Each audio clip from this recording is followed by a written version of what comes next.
Hello, welcome everyone to this latest episode of the Healthcare Innovation Podcast. With me today, I have a guest, Jaita Chaudhary. She's the Program Director at India Healthcare Fund. India Healthcare Fund is a kind of an impact fund seeded by the Tata Trust and the Global Fund. Jayda has a couple of decades of experience looking at the healthcare innovation space, looking at the challenges, the kind of impact that innovation has generated over this time. So, I would love for us to learn from her journey, see what all she has seen, which has worked, which has not worked, and how can we take those lessons going forward to innovate within healthcare. So, Jayda, welcome to this episode. Would love if you can maybe start with your introduction, and I think then there's so much to talk. Thank you, Purav, for this opportunity to hear my thoughts, which have evolved over a period of time having worked. So, my background basically is that, I come with a multidisciplinary background, uh, having worked about for more than 2 decades in the social development sector. Uh, a large part of which actually has been on health, especially focusing on rural communities. Um, so my background basically then is a mixture of looking at social aspects and then linking them to how they impact health. So I come basically from a public health background, and last 2 decades I have worked with various organizations in the social development sector. Uh, but uh, about more than a decade, not almost 12 years in Tata Trust itself, and which has actually given me the opportunity to have worked with various organizations, specifically in the first 10 years of my career at the grassroots, which gave me a deeper understanding of what the challenges, what the realities at the grassroots are, at the field level. Having worked with a wide network of organizations who are operating at the ground level, right? But over then, the next decade, I started working with many other kind of, stakeholders, and government being one, both at the central and at the state level. I've also worked, innovations, is an area that I started working on healthcare innovations, and it has become more and more, I would say, prominent in the last few years. And that gave me an opportunity to interact actually quite a bit and work closely with the startup ecosystem. That was a new addition. Earlier I was largely working with development, social development organizations, but of the last 4 or 5 years, one got an opportunity, especially through India Health Fund, to look at the social entrepreneur space, and which is very, very thriving.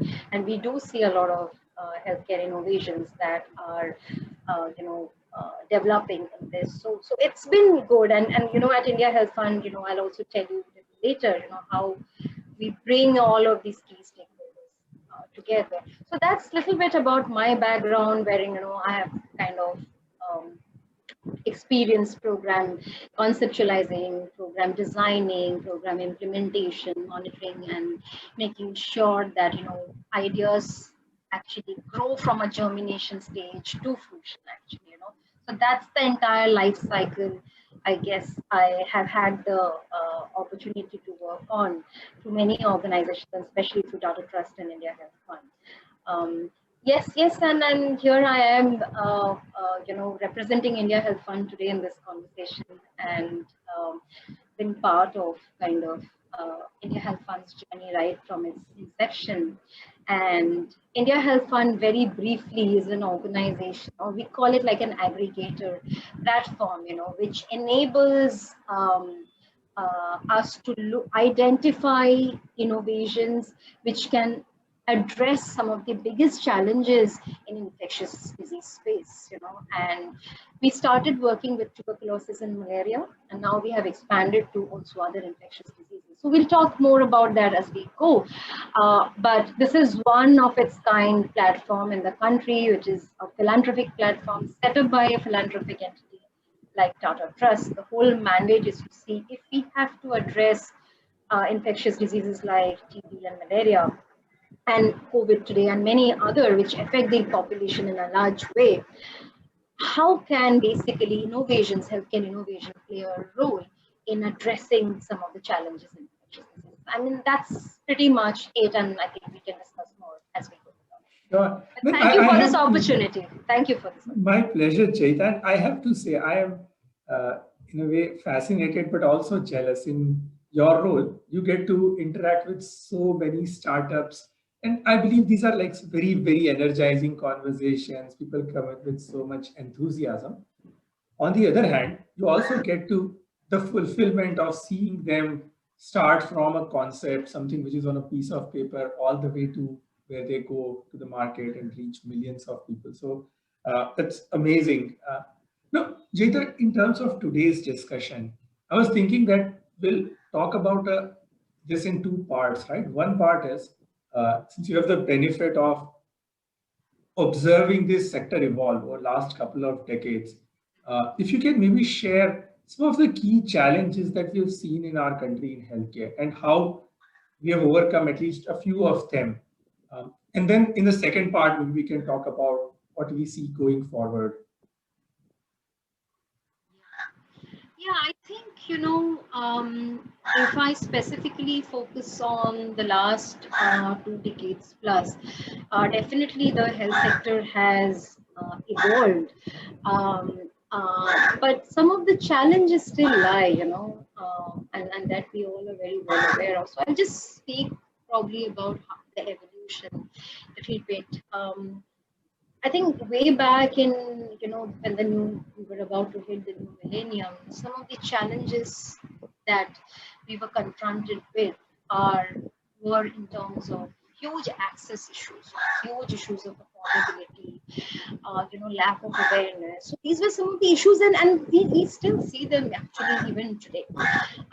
The issue of, inequity and access is very much there today.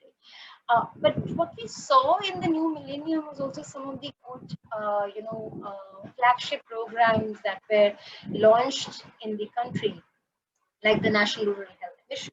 That was one of the biggest flagship programs we saw, and we did, see it evolve. We saw some of the benefits of National Rural Health Mission, enabling, large number of the frontline health workforce, as we see the ASHAs today, and that panned out very, I would say, in a very interesting way. Of course, there were multiple challenges within that, but I think that definitely, I would say, pushed some of the indicators, in a positive way, I would say, towards improvement.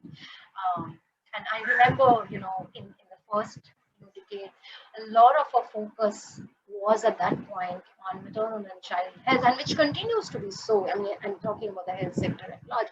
But yes, there have been improvements. We have seen how the reporting mechanisms, the digitization has led to some of, better communication. All we have seen, evolve through better technologies. But there are many, many challenges for sure. I mean, I think still there is the spending in healthcare sector is still very, very less, and I think COVID has now made healthcare kind of a common topic for everyone, and it's part of living room discussions even among lay people. It's no more a discussion among all these people who have specialization in healthcare sector. So I think the resource availability and resource allocation definitely continues to be a big challenge, despite the improvements that we have seen. And I think COVID has opened that up quite a bit, that healthcare sector needs more and more attention, investment, more innovation, all of that, and most importantly, I think another challenge that we have, that we continue to see, is the disconnect between the ground level reality and the processes that involve policy making or program designing. That I think is a continuous improvement process that has to, I think the whole sector has to address that, because unless there is that bridge between ground level reality and policy and program, we will see inequity in the healthcare sector I continue. So think, that is, yeah. sorry to intervene. I think COVID did a great favor in terms of actually highlighting those pieces, because I believe in terms of ground level reality of healthcare, it does not get enough media attention, it does not get enough public attention, and hence a lot of this remains theoretical. But now, given COVID, there was an enhanced scrutiny, enhanced attention, and uh, while there was too much damage, the sincere hope is that now we stand at an opportunity or time where all this is something which has surfaced, things which have kind of come to light, and probably this is a great time to address it. We have everyone's mind space and attention, both the policymakers, but also innovators, the public themselves, right? They are now willing to address it. Absolutely, I totally agree with you that there has been that health has like become a common knowledge, or I would say a common topic, if not knowledge, which is good, and I hope this stays as it is, for improvement, for the changes that we want to see, in the healthcare sector, because it's a very conventional thing that we all say, that the demand and supply has to be in tandem, and I would say that COVID has made everyone aware, not only from a supply side, but also from a demand side. So common people, citizens are talking about health. So there is more and more need, therefore, to talk about the demand, and then see how demand and supply can be matched. I mean, and I do feel that today it is also, like never before, shown how healthcare innovations and technology can play a very critical role, especially bringing the stakeholders, multiple stakeholders today, together on the same platform. And I think those are some of the efforts even we have made. Otherwise, we are very well aware, there are silos. Academicians are working in their own silos. They were, or the policymakers and program and government was working. The not-for-profit NGOs were implementing and doing this wonderful, excellent program delivery and design at their core, and then the social entrepreneurs were in their own zone. But as we are seeing that now more than ever before, the need to bring them all together. And yes, it is true that a platform like India Health Fund aggregates all these kind of stakeholders to address some of the bigger challenges, I would say. And that, I think, has been one of my greatest takeaway and experience in my journey, to bring all of that. But it's not just bringing them together and convening, it's also requires that sustained effort to keep them together, to Sheila, avoid any silence. can you tell us a little bit more about the aggregation part, because the name itself says fund. So for an for the uninitiated, it seems like you make an investment, but you call yourself an aggregator. So how do you act differently in your mission to improve healthcare? What are some of the challenges that you solve when you play that aggregator role? Yeah, absolutely. This is a very important question, I would say, for public knowledge.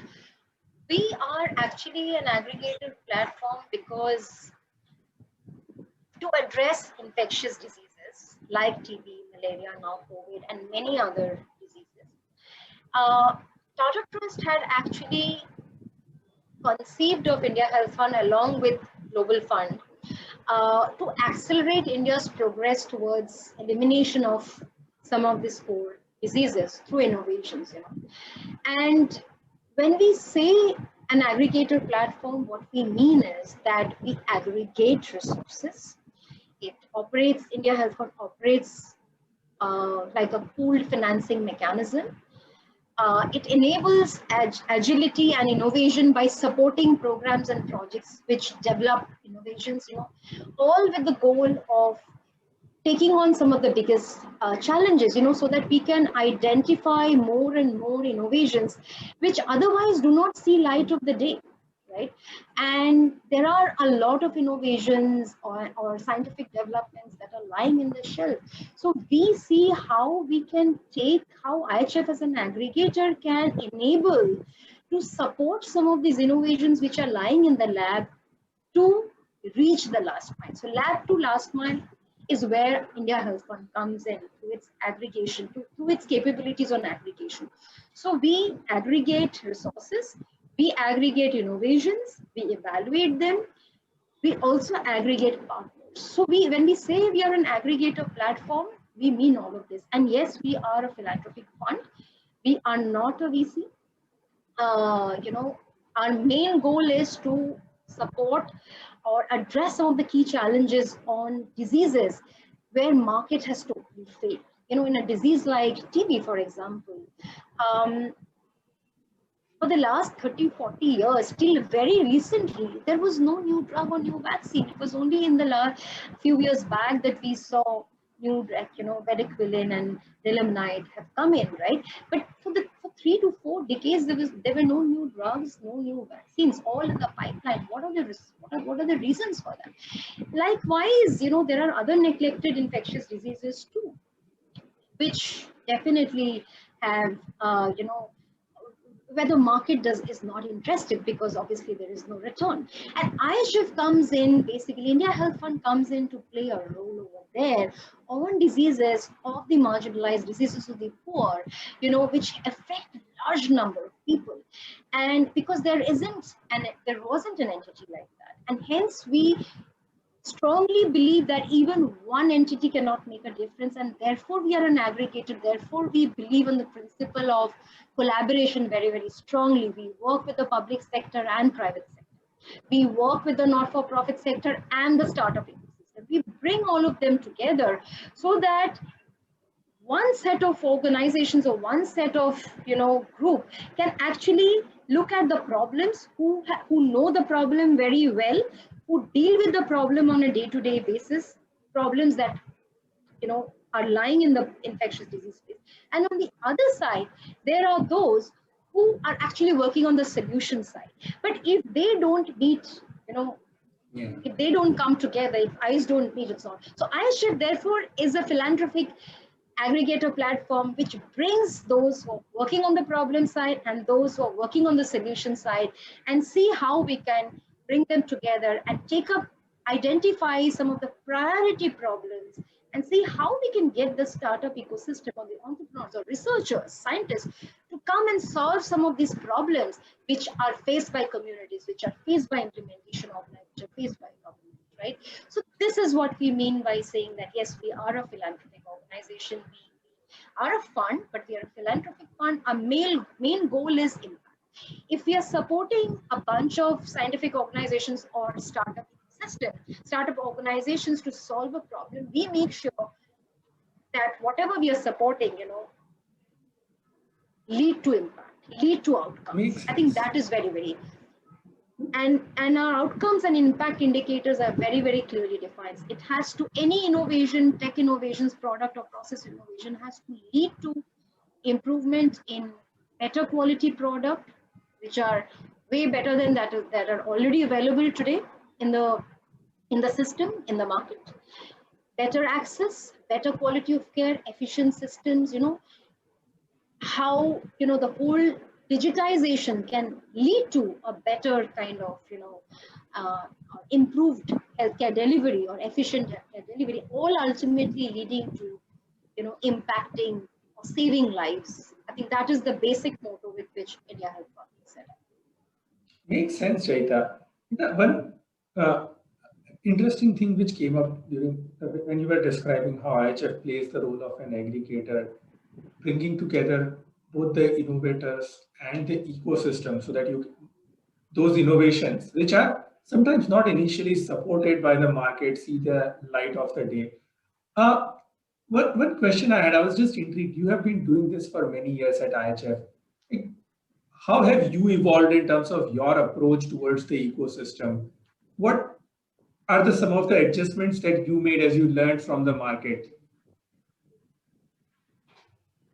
Yeah, I think it's been a great learning experience for us because see, there wasn't a given template, right? Yeah.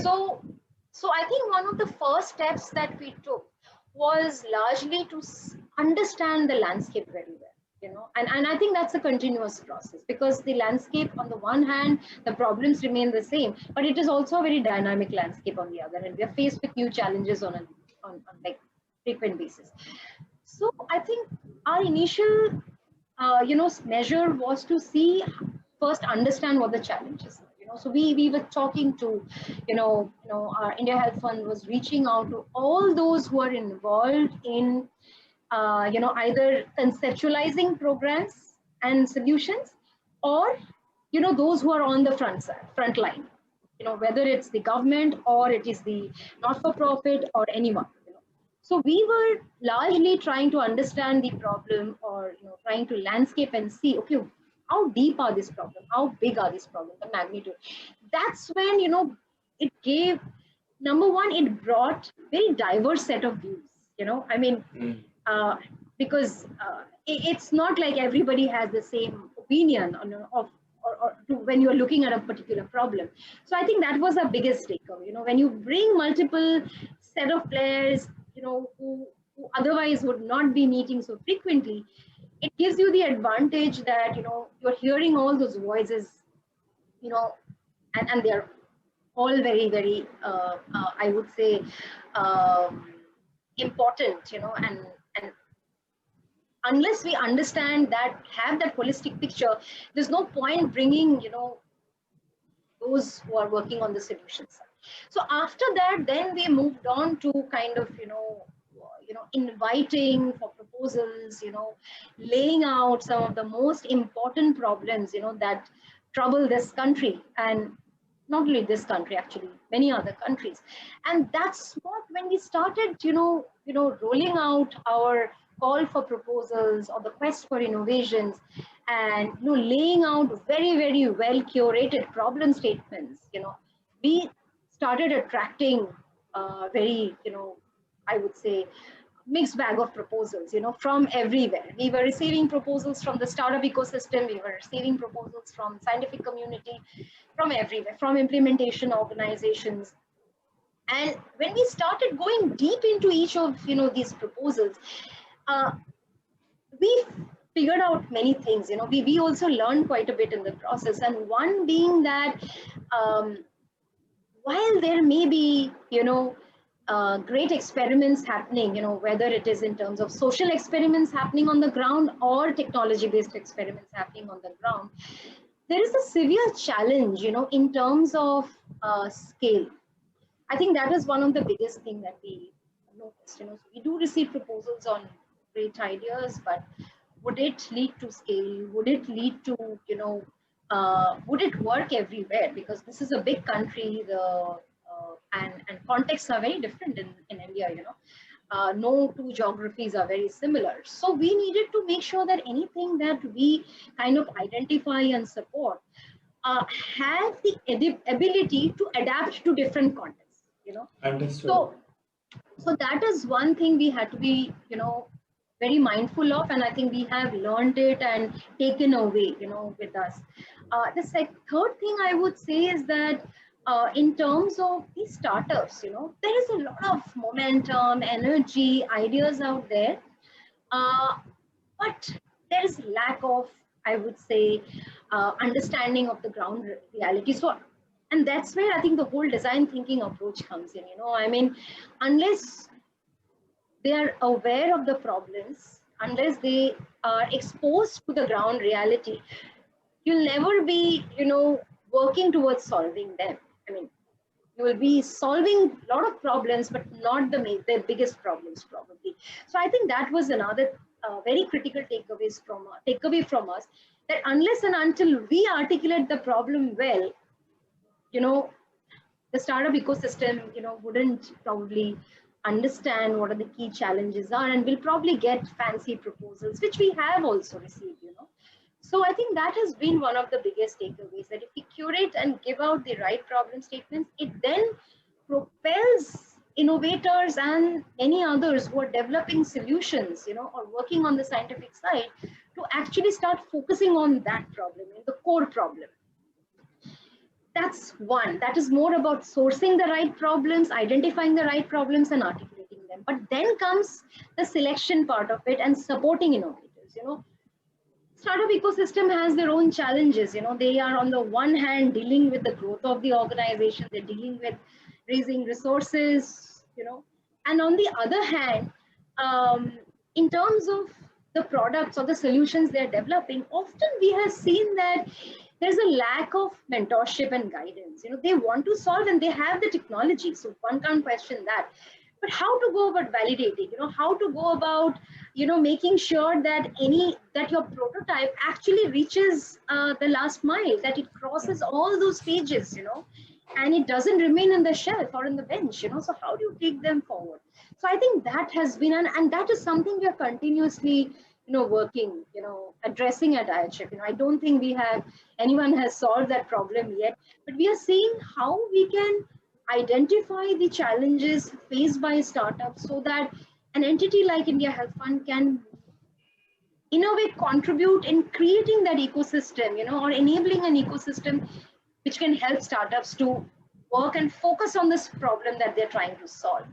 And hence, they need to add network, they need to have access to good mentors, have access to the right resources, and to understand that yes, the problem that they are trying to solve is actually a big problem, which the market otherwise has not been able to address. So yeah, I think these are some of the key takeaways, I would say, observations, where I would say we need to continuously work, and That's interesting, Jaita. Like one part of it is the selection part, right? Selecting the scalable, really good ideas. But I love the part where you mentioned that you then also bring sustainability to these startups. You bring in experience around mentoring them on solving the problem, on how to run their business over a period of time. Because it's not just that selection of a great idea can ensure that it is successful. And